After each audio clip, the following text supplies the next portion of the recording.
আসসালামু আলাইকুম বন্ধুরা, কেমন আছেন? আশা করি সবাই ভালো আছেন। কুক উইথ শেফ রেহানা চ্যানেলে স্বাগত। আজকে আমি শেয়ার করব গুঁড়া দুধের ইনস্ট্যান্ট কালোজাম মিষ্টি। ছানা দিয়ে মিষ্টি তৈরি সবাই একটু ঝামেলা মনে করে, তাই খুব সহজভাবে বানিয়ে দেখাবো গুঁড়া দুধের কালোজাম মিষ্টি। আশা করছি আপনাদের কাছে এই রেসিপিটা অনেক অনেক ভালো লাগবে। তো চলুন মূল রেসিপিতে।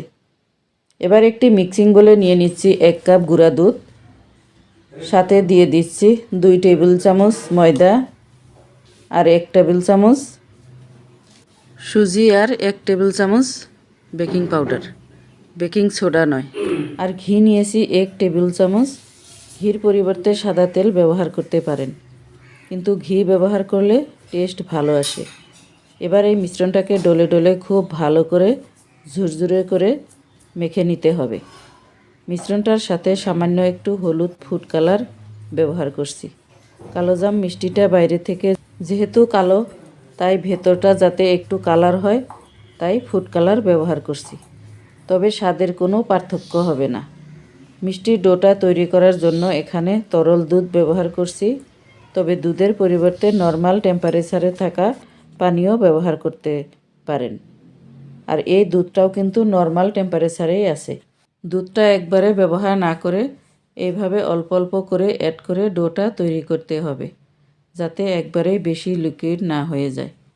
গুঁড়া দুধ আর ময়দার সাথে সুজি ব্যবহার করলে ভেতর থেকে অনেক সফট আর স্পঞ্জি হয়।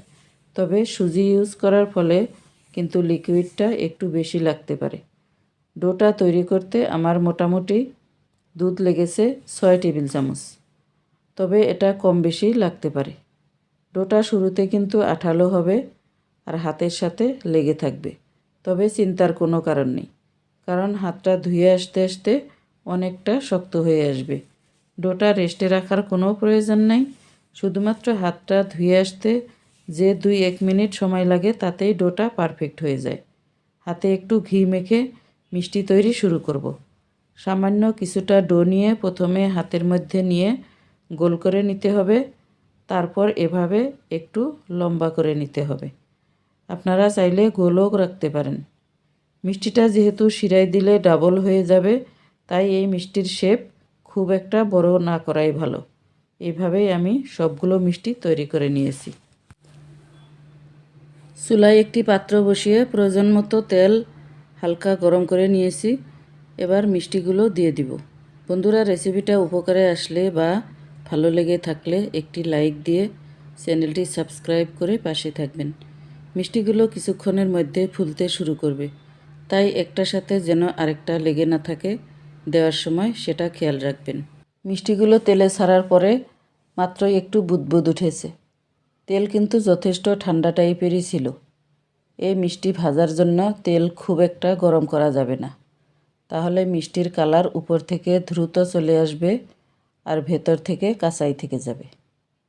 মিষ্টিগুলো ভেসে ওঠার আগে কিন্তু নাড়া যাবে না। তেলটাকে হালকা একটু দুলিয়ে দিতে পারেন। চুলার আঁচটা লোতে রেখেই মিষ্টিগুলো ভেজে নিতে হবে। আর মিষ্টির এক পাশ যখন কিছুটা হয়ে আসবে, তখন আপনা আপনি উল্টে ঠিক এইভাবে উপরে ভেসে উঠবে। আর সবগুলো মিষ্টি ভেসে ওঠার পর চুলার আঁচটা একটু বাড়িয়ে দিয়ে নেড়েচেড়ে ডার্ক ব্রাউন কালার আসা পর্যন্ত ভেজে নিতে হবে। এই তো দেখুন, মিষ্টিগুলো ভেজে নেওয়া হয়ে গেছে। এখন তেল ঝরিয়ে তুলে নিব। আর মিষ্টিগুলো ভাজতে আমার সময় লেগেছে 8 থেকে 10 মিনিটের মতো। মিষ্টিগুলো লাল থেকে কফি কালার হয়ে আসলেই তুলে নিতে হবে। ভাজার পরে মিষ্টিগুলো মিনিট 10-এর মতো ঠান্ডা হতে দিব। আর আমরা এরই ফাঁকে মিষ্টির শিরাটা তৈরি করে নিব। মিষ্টির শিরার জন্য আমি এখানে 1 কাপ চিনি ব্যবহার করেছি, সাথে 2.5 কাপ নর্মাল পানি। কালোজাম মিষ্টির শিরা কিন্তু পাতলাই হয়। এই শিরাতে এলাচ দালচিনি কোনো কিছুই ব্যবহার করব না। চিনিটাকে হালকা নেড়ে মিশিয়ে নিয়ে ঢাকনা দিয়ে ঢেকে জাল করব বলক ওঠা পর্যন্ত। শিরাটাতে বলক আসলেই আর জাল করে ঘন করতে হবে না। সরাসরি ঠান্ডা করে রাখা মিষ্টিগুলো শিরাতে দিয়ে দিচ্ছি। মিষ্টিগুলো কিন্তু ভাজার পরে অবশ্য ঠান্ডা করে এই গরম শিরাতে দিতে হবে, না হলে মিষ্টিগুলো চুপসে যাবে। এবার ঢাকনা দিয়ে ঢেকে মিডিয়াম হিটে জাল করব 10 মিনিট। আর এই 10 মিনিটের মাঝে একবারের জন্যও কিন্তু খোলা যাবে না। প্রয়োজন হলে পাত্রের হাতলটা ধরে একটু দুলিয়ে দিতে পারেন। 10 মিনিট জাল করা হয়ে গেছে।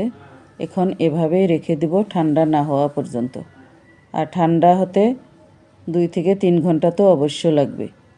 ঠান্ডা হওয়ার পর দেখিয়ে দিচ্ছি, দেখুন মিষ্টিগুলো রস খেয়ে ডাবল হয়ে গেছে। আর কালোজাম মিষ্টি কিন্তু রস থেকে আলাদা করে এভাবে তুলে শুকনো শুকনো পরিবেশন করা হয়। তবে পরিবেশনের আগে মিষ্টিগুলো মাওয়া অথবা গুঁড়া দুধে গড়িয়ে নিলে ভীষণ টেস্টি হয়। এই মিষ্টিটা কিন্তু বাইরে 2-1 দিন ভালো থাকবে, আর ফ্রিজে নরমালে কোনো একটা এয়ারটাইট কন্টেইনারে রেখে দিলে 10 থেকে 12 দিন পর্যন্ত ভালো থাকবে। আমার দারুণ পছন্দের এই কালোজাম মিষ্টির রেসিপিটা আপনাদের কেমন লেগেছে অবশ্য আমাকে কমেন্ট করে জানাবেন। ভালো লাগলে একটি লাইক দিবেন, কারণ আপনাদের লাইক এবং কমেন্ট আমাকে অনেক উৎসাহ দেয়।